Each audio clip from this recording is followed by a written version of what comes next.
On this iris, I will show all the benefits of using markers in silk painting. The iris had to be tilted to fit in the allotted space, but I think it's okay. In any case, it won't affect the main idea in today's tutorial. I applied the resist behind the frame. I thought that such a beautiful purple color of the resist would work well for this iris. By the way, here's the photo I'll be referring to. I love the character of this flower. It's so strong, vigorous and a little dramatic. And that's last characteristic I will enhance a bit in the silk painting process. I'm not going to focus much on the actual painting today, because it's not the painting that's important, it's the markers. But for those who are new to my channel, I'll show the painting process in a fast track too. I paint with my favorite powder dyes. The silk today is crepe or crepe de chine or crepe de chine, and I choose a slightly tinted one for this beautiful iris. The resist I made myself. I will leave a link with this recipe in the description below. And I will say a few words about the painting though. You see, this crepe de chine has not too good fluidity. The dyes are not too hard to mix on it. Moreover, the strokes remain separate. Sometimes that's not even a good thing when you want smooth, fluid transitions. But in this case, I decided that this poor fluidity was perfect for today's iris. And if you control the degree of wetness of the brush, as I've covered several times in previous videos, you can pretty much leave all the strokes separate in order to convey the undulation of these iris petals. I forgot to say about the palette. For my technique, a palette is absolutely essential. On it you can leave the dye quite thick and concentrated, and while it's on the palette, the water evaporates very quickly and the dye sometimes has time to dry on the palette. Or the opposite, the dye can be diluted with water on the palette, thereby reducing the saturation of color, making it pale. Well, plus colors are convenient to mix on the palette, achieving the desired shade.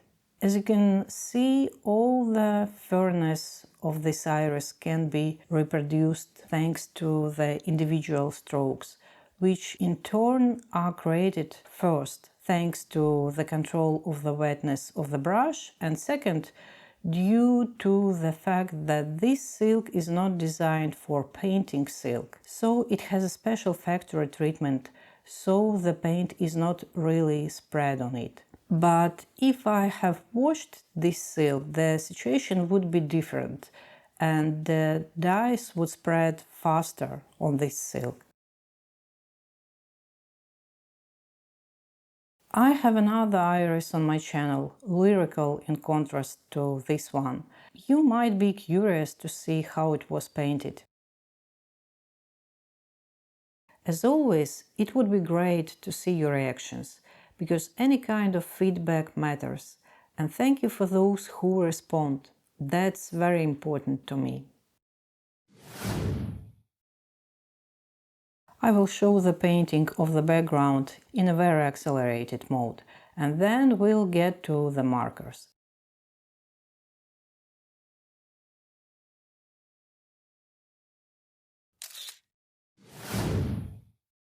Here's my box of markers. Among them there are textile, permanent, all-purpose, and I'll be showing you a close-up of each of the ones I'll be using.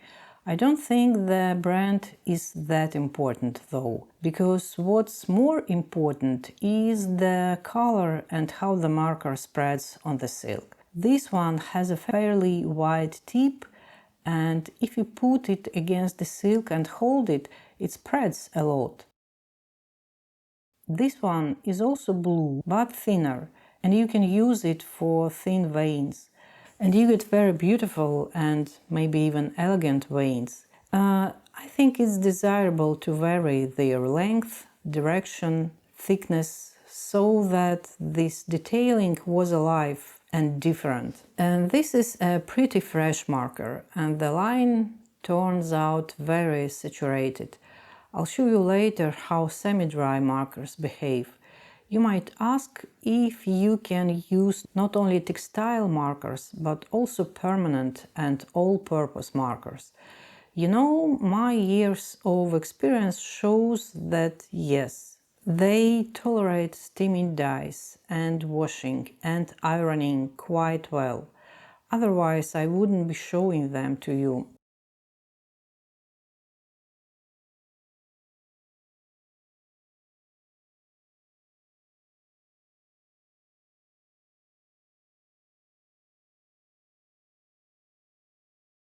One more thing, you can change the slope of the marker and then the character of the line changes.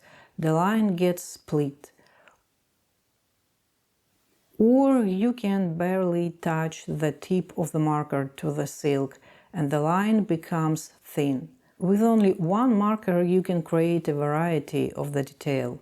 And this marker is quite fresh, and although it has a thin tip, it gives a fairly wide line.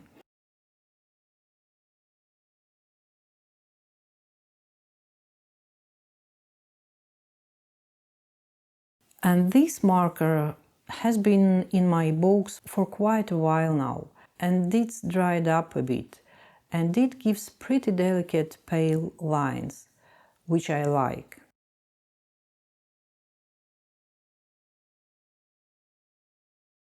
And there are also markers like this. You have to shake them before you draw, but they have a bright light color and overlap the dye well.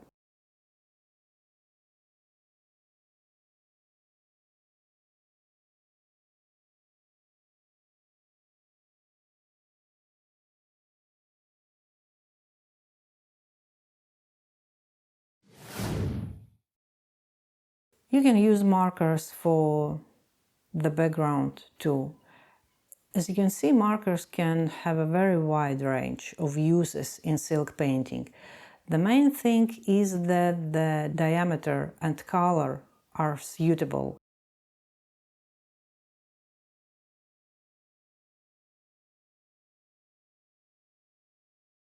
And the line can be made wider by drawing twice on the silk.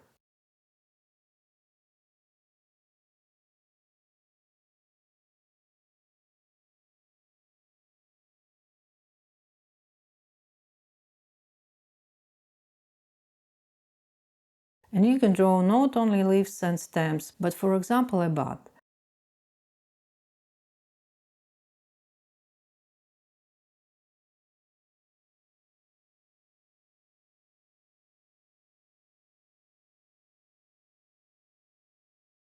And the leaves can also be detailed with some other marker. I hope you learned something new in this video, and please write in the comments below how you are getting on with your markers. And I'll see you in the next videos.